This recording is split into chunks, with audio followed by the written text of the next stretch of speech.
എല്ലാ സഹോദരങ്ങൾക്കും നമ്മുടെ യൂട്യൂബ് ചാനലിലേക്ക് സ്വാഗതം. അപ്പോൾ എന്താണെന്ന് വെച്ചാൽ, വിവാദങ്ങളിൽ എപ്പോഴും നിറഞ്ഞു നിൽക്കാൻ ഇഷ്ടപ്പെടുന്ന ആളാണ് നമ്മുടെ യൂട്യൂബർ ചെകുത്താൻ. അപ്പോൾ ചെകുത്താൻ ഒരു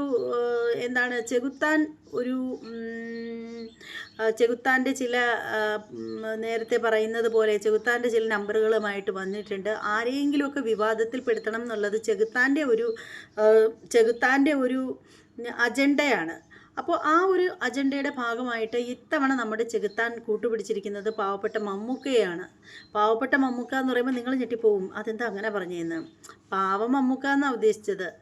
അപ്പോൾ എന്തായാലും മമ്മൂക്ക ഒരു ഫംഗ്ഷനിൽ വെച്ചിട്ട് മമ്മൂക്കയുടെ അടുത്ത് സിദ്ദിഖ്, നമ്മുടെ പീഡനവീരൻ സിദ്ദിഖ്, അങ്ങനെ തന്നെ പറയാം, കുഴപ്പമൊന്നുമില്ല, അങ്ങേര് ഇരുന്നു എന്നുള്ളതാണ് മമ്മൂക്ക ചെയ്ത തെറ്റ്.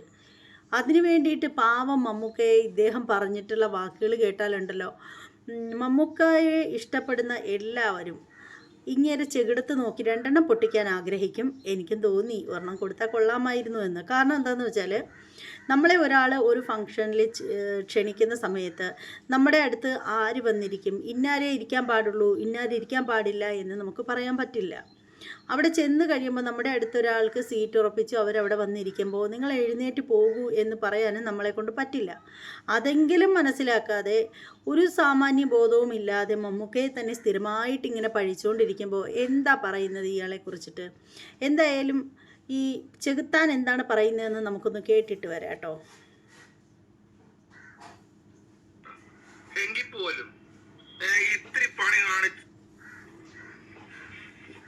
നമ്മളിപ്പോ ഒരു പ്രത്യേക സാഹചര്യം, അതായത് ഒരു കേസ് വരുവാണ്, ഒരാൾക്കെതിരെ ഒരു പരാതി കിട്ടുവാണ്. അതിൽ ഒരു പെൺകുട്ടി, ഒരു ചെറുപ്പക്കാരിയായ പെൺകുട്ടി, അച്ഛന്റെ പ്രായമുള്ള ഒരുത്തൻ അവളെ കയറി പിടിക്കാൻ നോക്കി, ഒരു നാണം കെട്ട കേസ് വരുക, ഒരു കച്ചറ പരിപാടി വരുക. അതിപ്പോ നമ്മൾ കേട്ടിട്ട് വിശ്വസിക്കാതിരിക്കാം, രണ്ടും ആവാം. പക്ഷെ നമുക്ക് ചുറ്റുമായിട്ട് നിൽക്കുന്നിടത്തൊന്നും വല്ലതൊക്കെ ഉണ്ടായി കഴിഞ്ഞാല് നമുക്ക് ശരിയാണ്, സുഹൃത്താണ്, അതുകൊണ്ട് വിശ്വസിക്കാൻ ബുദ്ധിമുട്ടായിരിക്കാം എന്നൊക്കെ പറഞ്ഞാൽ പോലും അത് ഓക്കെ, അത് നമുക്ക് മാത്രം അങ്ങനെ വിശ്വസിക്കാതിരുന്നാൽ മതി. അല്ലാതെ പുറത്തിറങ്ങിയിട്ട് എന്താ പറയാ, നാട്ടുകാരെല്ലാം ബോധിപ്പിക്കേണ്ട ആവശ്യമൊന്നുമില്ല, എനിക്കിത് വിശ്വസിക്കാൻ ബുദ്ധിമുട്ടാണെന്നൊക്കെ. ഇപ്പൊ മമ്മൂട്ടി കഴിഞ്ഞ ദിവസം എന്തോ ഒരു പടത്തിന്റെ പ്രൊമോഷന് നസ്ലിൻ വന്ന് കയറി എന്ന് പറയുന്നതാണ് ഹൈലൈറ്റ്. സർപ്രൈസ് ആയിട്ട് നസ്ലിൻ വന്ന് കയറി, ഏതോ ഒരു ഏതാ പടം എന്ന് എനിക്കറിയത്തില്ല. അപ്പൊ തൊട്ടപ്പുറത്തിരിക്കുന്ന സിദ്ദിഖ്, മമ്മൂട്ടി, നാണം ഉണ്ടോടാ നിനക്ക്, ഉളുപ്പുണ്ടോടാ നിനക്ക്? നിന്നെയൊക്കെ എന്താ വിളിക്കണ്ടേ? നാണം കെട്ടവനെ.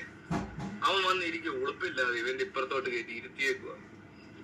അവനെ പറ്റി ഈ പരാതി നിന്റെ മോളെ പറ്റിയാ, നിന്റെ മോളാ നിന്നോട് പറഞ്ഞാൽ നീ ഇരുത്തോടെ അവനെ കൂടെ. നീ അങ്ങനെ വിചാരിച്ചാൽ മതി. അവള് സത്യമാണോ കള്ളമാണോ പറയണമെന്ന് നീ അറിയണ്ട. എങ്കിൽ പോലും ഇത്തിരി പണി കാണിച്ച ഒരുത്തന്നെ നിന്റെ മോളോടെ കാണിച്ചെങ്കിൽ നീ അവനെ നാളെ ഇതുപോലെ പിടിച്ചിരുത്തോടാ മമ്മൂട്ടി, നാണം ഇല്ലാത്തവനെ.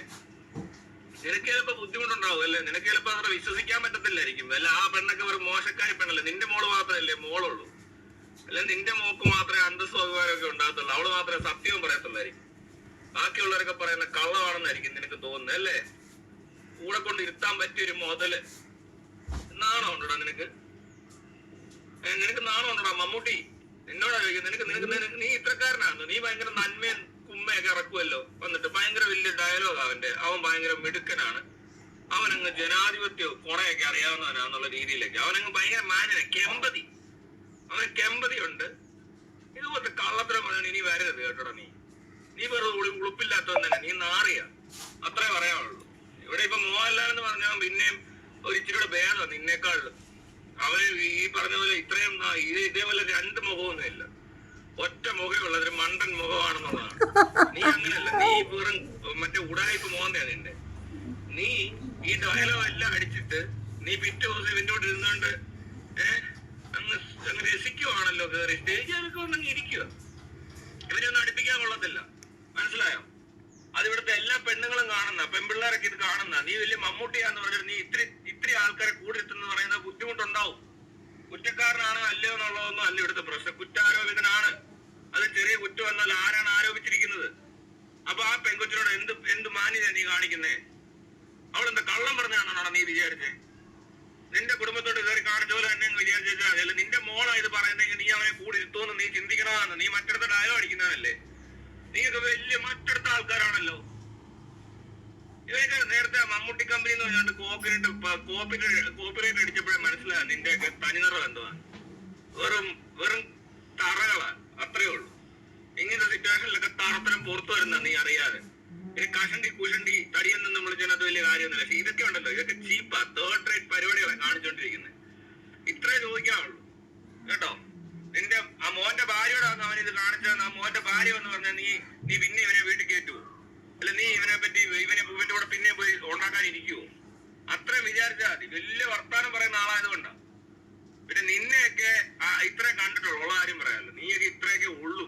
നിനക്കൊക്കെ കാശും അല്ല, നിനക്ക് കുറെ വണ്ടിയും നിനക്ക് കുറച്ച് ബംഗ്ലാവും നിനക്ക് കുറച്ച് ഉടുപ്പും മാറ്റിയിട്ട് നടക്കാനൊക്കെ ഉള്ള ബോധമൊക്കെ നിനക്കൊക്കെ ഉള്ളതെന്ന് അറിയാം. പിന്നെ ഇമാതിരി നാരത്രം കാണിക്കാൻ സാധ്യതയുണ്ട്.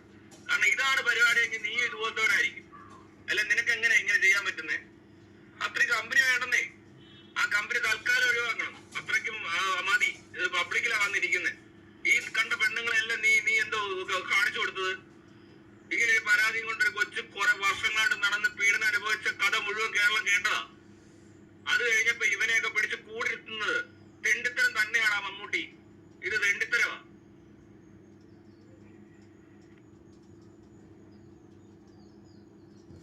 എന്തായാലും ചെകുത്താൻ്റെ തൊണ്ടയടഞ്ഞെന്ന് തോന്നുന്നു. പുള്ളിക്കാരൻ തുറപ്പ് നിർത്തി വെച്ചിട്ടുണ്ട്. ചെകുത്താൻ എത്ര കിട്ടിയാലും പഠിക്കില്ല. ഇപ്പോൾ ഈ അടുത്ത സമയത്താണ് പോലീസിൻ്റെ കയ്യിൽ നിന്ന് നല്ല കൂന ഇടി കിട്ടിയെന്ന് തോന്നുന്നു. പുള്ളിക്കാരനെ തൂക്കിയെടുത്തോണ്ട് പോയിട്ടുണ്ടായിരുന്നു. പക്ഷേ എന്ത് ചെയ്യാനൊക്കും?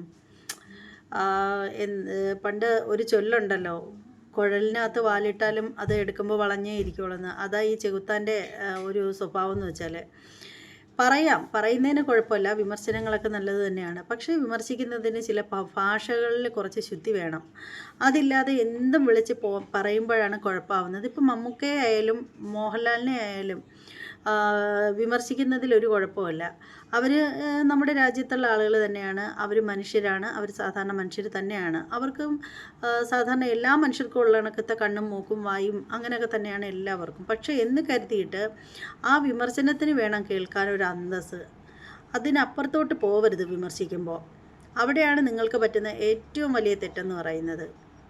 ഇപ്പോൾ മമ്മൂക്കയുടെ കയ്യിലെ തെറ്റാണോ? അവിടെ ഒരു ഫംഗ്ഷന് വന്നിട്ട് ഒരു ആൾ വന്നിട്ട് അയാളുടെ അടുത്തിരിക്കുമ്പോഴത്തേക്ക്, അതും അത്രയും നാൾ അവർ ഒരുമിച്ച് വർക്ക് ചെയ്തുകൊണ്ടിരുന്ന ആളാണ്. അയാൾ ഏത് തരത്തിൽ കുറ്റാരോപിതനായാലും, ഇനി കുറ്റവാളി തന്നെ ആയാലും അയാളോട് എഴുന്നേറ്റ് മാറിപ്പോടാ, എൻ്റെ അടുത്ത് ഇരിക്കരുത് എന്ന് പറയാനായിട്ട് പറ്റില്ല. അത്രയും സാമാന്യ ബോധമെങ്കിലും നിങ്ങൾക്ക് ഉണ്ടാവണ്ടേ? അതിന് നിങ്ങൾ മമ്മൂക്കയെ പഠിച്ചിട്ട് എന്താണ് കാര്യം? അതിന് അദ്ദേഹത്തെ നാറിയെന്നും അങ്ങനെയാണ് ഇങ്ങനെയാണെന്നും ഒക്കെ പറയുന്നത് വെറും വൃത്തികേടല്ലേ? അത് ശരിക്കും പറഞ്ഞാൽ ലാലേട്ടനെ പോലും നിങ്ങൾ പലവട്ടം ട്രോളാറുണ്ട്. പക്ഷേ ഇപ്പോൾ നിങ്ങൾ പറഞ്ഞത് എന്തിനാണ്? മണ്ടം മുഖമാണ് ലാലേട്ടൻ എന്നുള്ളത്. അവരുടെ ഫാൻസ് എല്ലാം കൂടി തന്നെ തല്ലിക്കൊല്ലാതിരുന്നാൽ കൊള്ളാം കേട്ടോ. എന്തായാലും പ്രതികരണമൊക്കെ നല്ലതാണ്, പക്ഷെ പ്രതികരിക്കുന്നതിനും ഒരു അന്തസ്സ് ഉണ്ടാവണം. ഇത് ചെകുത്താനോട് എനിക്ക് പറയാനുള്ളൊരു റിക്വസ്റ്റാണ്. അല്ലെങ്കിലുണ്ടല്ലോ, നിങ്ങൾ എവിടെയെങ്കിലുമൊക്കെ അടിയും കൊണ്ട് കിടക്കുന്നത് പിന്നെ സമൂഹ മാധ്യമങ്ങളിലൂടെ നമ്മളെപ്പോലുള്ള ഓരോരുത്തരും കാണേണ്ടി വരും. അതുകൊണ്ട് പറഞ്ഞു എന്നേ ഉള്ളൂ. എന്തായാലും കൂടുതലൊന്നും തന്നോട് പറയാനില്ല. കാരണം എത്ര പറഞ്ഞാലും ചിലർക്കൊന്നും മണ്ടയിലോട്ട് കയറത്തില്ല. നമ്മൾ പറയുന്നതാണ് ശരി, നമ്മൾ പറയുന്നത് മാത്രമാണ് ശരി എന്നും പറഞ്ഞിരിക്കുന്ന കുറേ ആളുകളുണ്ട്. അപ്പോൾ അവരെ തിരുത്താനൊന്നും പറ്റില്ല. വിമർശനം ആവാം, വിമർശനത്തിനൊക്കെ ചില സീമകളൊക്കെ ഉണ്ടാവണം. അത് സാധാരണക്കാരനോടായാലും നമ്മളെക്കാളും ഉയർന്ന ആളുകളോടായാലും ആരോടായാലും നമുക്ക് പറയാനുള്ളത് തുറന്നു പറയാം. പക്ഷേ അതിനൊക്കെ ചില ഭാഷാശുദ്ധികളൊക്കെ ഉണ്ടാവണം. അത്രയേ ഉള്ളൂ. അത്രേ എനിക്ക് നിങ്ങളോട് പറയാനുള്ളൂ. പിന്നെ ഈ ചെകുത്താന് വേണ്ടിയിട്ട് എന്തെങ്കിലും നിങ്ങൾക്ക് പറയാനുണ്ടെങ്കിൽ നിങ്ങൾ പറയുക. നിങ്ങളുടെ അഭിപ്രായങ്ങളൊക്കെ നിങ്ങൾ രേഖപ്പെടുത്തുക. പിന്നെ എന്താണെന്ന് വെച്ചാൽ നമ്മുടെ ചാനൽ ഇതുവരെ സബ് ചെയ്തിട്ടില്ലാത്ത ആളുകളൊക്കെ ഉണ്ടെങ്കിൽ ഒന്ന് സബ് ചെയ്തേക്കൂ. ബെല്ലൈക്കൻ കൂടി പ്രസ് ചെയ്തേക്കണം. നമ്മുടെ ചാനൽ ഇഷ്ടമാവുന്നവർ ഒന്ന് നിങ്ങളുടെ ഫ്രണ്ട്സിനൊക്കെ ഒന്ന് ഷെയർ ചെയ്ത് കൊടുത്തേക്കൂ. ഇത്രയേ ഉള്ളൂ. ബൈ.